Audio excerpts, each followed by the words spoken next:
Hey, hi, how you going? It's your mate Balstride, and today we're going to take a look at how to get the new rainbow passives. Let's go. Rainbow passives are a new tier of passive that was introduced with the Fabric update, and they include some of the most powerful effects in the game. You'll be able to recognize them by their turquoise frame, like you can see here on my Bastigor, and you'll already be noticing that some of the old effects, like Legend, were upgraded to the new tier. In addition to the old effects, you're also going to get 8 new passives, which I'll list here on screen.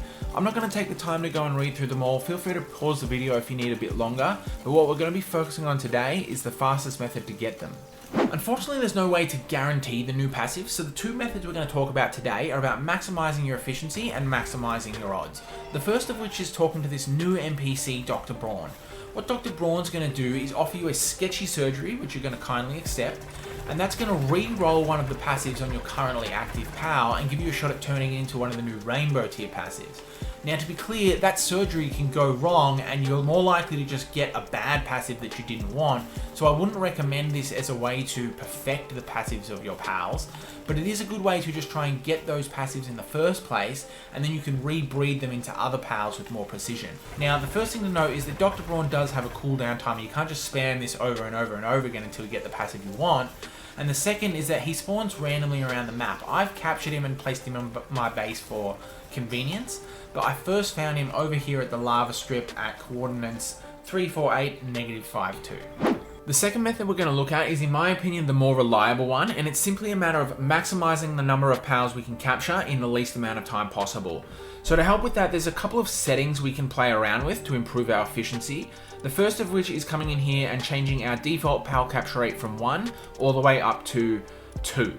That's just going to make it easier to catch the PALs. The second of which is more important, is increasing our PAL appearance rate from 1 up to 3. That's going to triple the number of PALs that we can find in the open world. Now, even if you don't have the ability to adjust your world settings, or you simply don't want to, the method we're about to cover still applies. It's still the fastest method possible. It's just going to be a lot slower on the default settings is all.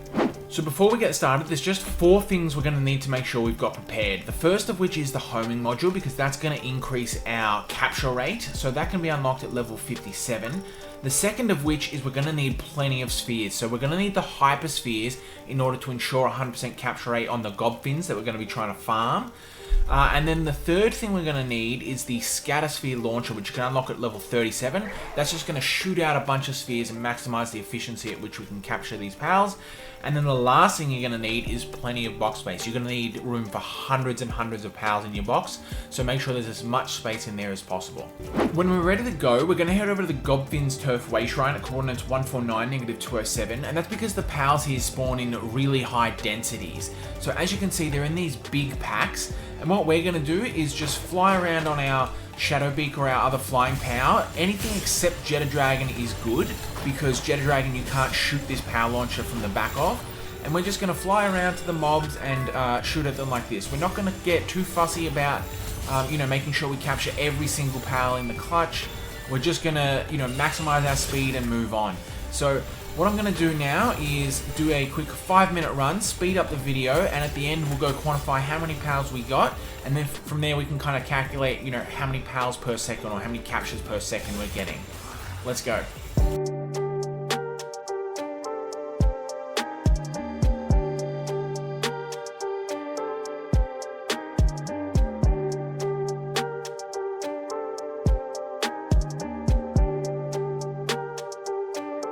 So there we have it, that's the method. Now I've already come back to base and counted these up, so over 5 minutes we got 487 captures. That's 97.4 PALs per minute. That's nearly 100 PALs a minute.